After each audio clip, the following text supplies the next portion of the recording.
오늘 말씀은 우리 요한복음 14장 16절로부터 21절 말씀입니다. 함께 읽겠습니다. 내가 아버지께 구하겠으니 그가 또 다른 보혜사를 너희에게 주사 영원토록 너희와 함께 있게 하시리니 저는 진리의 영이라. 세상은 능히 저를 받지 못하나니 이는 저를 보지도 못하고 알지도 못함이라. 그러나 너희는 저를 아나니 저는 너희와 함께 거하심이요 또 너희 속에 계시겠음이라. 내가 너희를 고아와 같이 버려두지 아니하고 너희에게로 오리라. 조금 있으면 세상은 다시 나를 보지 못할 터이로되 너희는 나를 보리니 이는 내가 살았고 너희도 살겠음이라.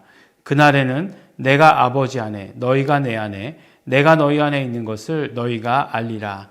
나의 계명을 가지고 지키는 자라야 나를 사랑하는 자니 나를 사랑하는 자는 내 아버지께 사랑을 받을 것이요 나도 그를 사랑하여 그에게 나를 나타내리라. 아멘. 오늘 말씀은 우리가 예일중앙교회 성도면 잘 아시는 그런 말씀입니다. 무슨 말씀이냐면 바로 보혜사 성령님에 대한 말씀입니다. 보혜사 성령님. 요한은 그 성경에서 성령님에 대해서 소개할 때 성령님을 보혜사 성령님이다라고 이렇게 소개했습니다. 그러니까 우리가 성령님은 누구이신가에 대해서 이제 알려고 할 때 사도 바울의 이야기를 많이 듣게 됩니다. 그런데 성령님에 대해서 소개할 때에 사도 바울이 가지고 있는 어떤 한계가 있습니다. 무슨 말씀이냐면 사도 바울은 복음서를 쓴 것은 아니에요. 서신서를 썼습니다. 근데 서신서를 쓸 때에 이 복음서를 가지고 이를테면은 복음서를 해석한 것이죠. 그러니까 사도 바울의 그 성경, 그러니까 사도 바울이 쓴 성경은 우리에게 있어서 굉장히 중요하긴 합니다만 성령님에 대해서 말씀할 때에 성령님의 전부를 다 말하고 있다 이렇게 얘기할 수는 없어요. 물론 그렇다고 해서 그러면 요한이 쓴 복음은 성령님에 대해서 전부를 말하고 있느냐라고 이렇게 물을 수가 있겠지만 그렇지만 그렇게 얘기하면 좋을 것 같아요. 어떤 책은 보면 책은 이런 어떤 기술이 있는데 그런 원리가 있는데 그런 것들을 적용하는 방법만 써놨어요. 근데 그 어떤 책은 보면은 보니까 그 원리에 대해서 기록되어 있어요. 그 근본에 대해서 기록되어 있고 이를테면은 그 가장 중요한 핵심에 대해서 말하고 있다 이렇게 생각해 보세요. 그러면 둘 다 중요하죠. 둘 다 중요한 것입니다. 그러나 성령님에 대해서 원리라고 얘기하면 더 이상하겠죠. 성령님은 누구이신가에 대해서 그 근본을 더 알고자 한다면 우리가 요한복음에서 말씀하시는 성령님은 누구이신가에 대해서 듣는 것이 우리에게 유익합니다. 요한복음에서는 성령님을 소개할 때 어떻게 소개하고 있냐면 보혜사 성령님이다 라고 이렇게 이야기를 합니다. 보혜사. 이 말이 어렵죠. 보혜사라는 말이 참 어려운 말입니다. 그래서 우리가 뭐 영어로도 보죠. 그럼 영어로 보면 helper, counselor 뭐 이렇게 되어 있습니다. 그러면 또 그것도 뭐 쉬운 얘기인 것 같진 않아요. 그래서 보혜사 그러면 돕는 자, 보혜사 그러면 카운셀러 뭐 이렇게 생각하기 쉽습니다. 근데 분명히 요한복음에서는 성령님을 소개할 때 보혜사다라고 이렇게 소개한 이유가 있어요. 그것은 성령님의 본질이 어떠한 분이신가, 성령님의 본질에 대해서 더 우리에게 자세히 알려주시는 것입니다. 사실 우리가 보혜사라는 말, 보혜사 성령님이란 말을 하도 많이 들어가지고 성경에 굉장히 여러 군데 나오는 것 같이 생각되지만 성경에 딱 5번밖에 나오지 않습니다. 요한복음 14장, 15장, 16장에 걸쳐서 4번 나오고요. 그 다음에 요한서신서, 요한 1서에 딱 한 번 나와요. 요한 1서 2장 1절에 나옵니다. 그런데 그것도 한국말로는 보혜사라고 나오지도 않아요. 그러니까 한국말로 보혜사라고 나오는 구절은 딱 4구절밖에 없는 거예요. 근데 요한 1서 2장 1절을 보면 거기에 이제 보혜사의 원어에 해당되는 파라클레토스죠. 이 파라클레토스라고 하는 이 단어가 5번 나온다는 말씀입니다. 근데 요한 1서 2장 1절을 보면 우리에게 대언자가 계시다라고 이렇게 얘기합니다. 근데 이 대언자가 헬라어로 보면 파라클레토스라고 되어 있는 것이에요. 근데 이 대언자가 하시는 일이 무엇이냐? 바로 하나님 앞에서 우리에 대해서 변호해 주시는 일을 하신다라고 하시는 것이에요.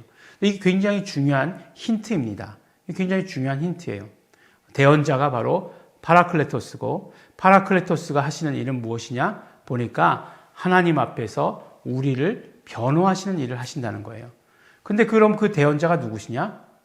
우리가 말씀하는 파라클레토스는 다 성령님이시냐? 아니에요. 그 파라클레토스는 누구신가 하면 바로 예수님을 말씀하십니다. 곧 그리스도라고 이렇게 말씀하셔서 예수 그리스도를 말씀하시는 것을 우리는 알게 됩니다.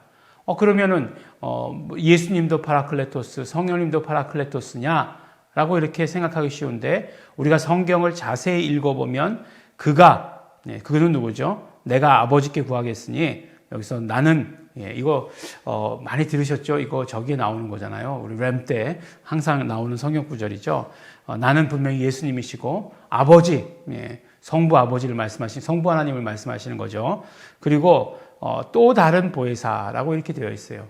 그러니까 하나님께서 또 다른 보혜사, 성부 하나님께서 또 다른 보혜사를 보내주신다, 이렇게 말씀하는 거죠. 그러니까 보혜사를 이야기할 때에 같은 보혜사가 아니라 5번 나왔으니까 다 똑같은 분이시다 하는 게 아니라 성령님에 대해서는 또 다른이라고 하는 말씀을 해주고 있습니다.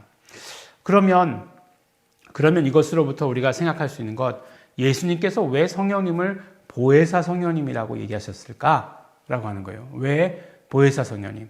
그것도 또 다른 보혜사 성령님이라고 얘기하셨을까? 예수님이 그러면 보혜사시잖아요. 예수님이 보혜사시고 그 다음에 성령님은 그러면 또 다른 보혜사신 것이에요. 예수님께서 성령님을 소개하시면서 왜 또 다른 보혜사라고 하셨을까라고 하는 것을 우리가 잘 생각해 봐야 됩니다. 첫 번째로 다른이라고 얘기할 때, 다르다라고 얘기할 때 헬라어의 단어가 헤테로스라고 하는 단어가 있고 알로스라고 하는 단어가 있습니다. 근데 이제 이 다르다라고 얘기할 때 하나는 완전히 질도 다른 것을 말하는 거예요. 이를테면 이렇게 노트와 테이블은 다르다 이렇게 얘기하면 질도 다른 거죠. 근데 이제 이렇게 사과를 하나 먹는다라고 이렇게 생각을 해보세요. 근데 사과들은 다 같은 사과지만, 그렇지만 같은 나무에서 달린 사과도 다르잖아요. 질이 같지만 다르다라고 얘기할 때는 이제 알로스라고 하는, 다르다라고 하는 그런 단어를 씁니다. 그러니까 본질적으로는 같지만 그 어떤 모양이라든가 이런 모든 것들, 형태라든가 이런 것들이 다르다, 이런 걸 얘기할 때 알로스라고 얘기해요. 그러면 예수님과 같지만, 알로스이신 보혜사는 예수님과는 같지만 다르신 분이세요. 그럼 뭐가 같으냐? 뭐가 같으냐는 거예요. 뭐가 같습니까? 바로 성령님, 보혜사 성령님, 또 다른 보혜사라고 하신 이 성령님도 바로 하나님이시다라고 하시는 그 말씀이에요. 요한복음을 보면 예수님은 하나님이시다라고 하는 것, 그것을 증거하는 데에, 그것을 증언하는 데에 굉장히 심혈을 기울이고 과학적으로 그것을 써내려간 것을 보게 됩니다. 여러 가지 사건들을 통해서도 예수님이 하나님이심을 드러내는 것이고, 이적을 통해서도, 표적을 통해서도 예수님이 하나님이심을 드러내시는 것이고, 하나님께서 하시는 말씀들을 듣고도 그 다음에 예수님께서 가르치시는 것들을 통해서 바로 예수님 스스로 또 말씀하시는 것을 통해서 예수님은 하나님이시다라고 하는 것을 드러냅니다. 그런데 바로 성령님도 하나님이시다라고 하는 사실을 알리시는 거예요. 그러니까 그게 굉장히 중요하죠. 우리가 성령님에 대해서 첫 번째 가져야 되는 우리 지식, 성령님이 누구이신가에 대한 첫 번째 지식은 무엇이냐면 성령님은 하나님이시다라고 하는 사실을 알아야 합니다. 그러니까 하나님과의 관계가 중요한 것이죠. 하나님과의 관계를 생각하지 아니하고 어떤 감화력, 어떤 파워, 능력, 이런 것들로만 생각하게 되면 성령님과 올바른 관계를 갖게 되지 못한다라고 하는 것입니다. 그래서 성령님과 성령 충만하다라고 얘기하는 것, 성령님과 온전한 그런 관계를 갖는 사람들은 오히려 우리가 보기에 이상하다라고 느껴지지 않는다라고 하는 것입니다. 예. 그러나 뭐 이상하게 보면 다 이상할 수도 있는 그런 것이죠. 그래서 첫 번째로 이야기하는 것은 성령님은 하나님이시다. 그 다음에 두 번째로 보혜사시다라고 이렇게 말씀하신 것이 중요하죠. 그것은 무엇이냐면 바로 우리에게 있는 보혜사 예수 그리스도께서 하시는 일은 하나님 앞에서 우리를 변호하시고 우리를 대언하시는 그런 일을 하신다 말씀하셨어요. 그러면 성령님도 하시는 일이 같다는 거예요. 어떤 일을 하시는가? 변호하시고 그 다음에 증언하시는 일을 하십니다. 근데 그것을 잘 생각해야 되는 것은 무엇이냐면 성령님께서 우리에 대해서 증언하시고 우리에 대해서 변호하신다라고 생각하는데 그것은 아니에요. 그것은 바로 예수님께서 하시는 일이고 성령님은 누구에 대해서요? 예수님에 대해서 변호하시고 예수님에 대해서 증거하시는 일을 하시는 것입니다. 그래서 사실은 예수님께서 자신에 대한 그런 어떤 그 변호나 증거를 사람들에게 맡기지 않으셨다.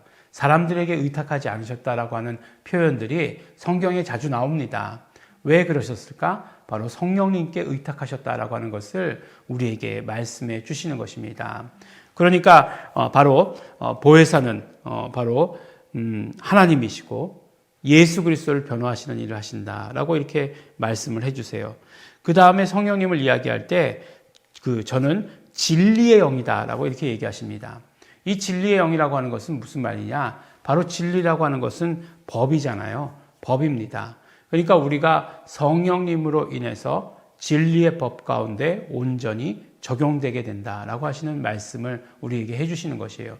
성령님께서 우리 안에 거하실 때에만 비로소 우리는 그 진리의 법 가운데 적용되는 삶을 살게 될 것이다 말씀해 주세요.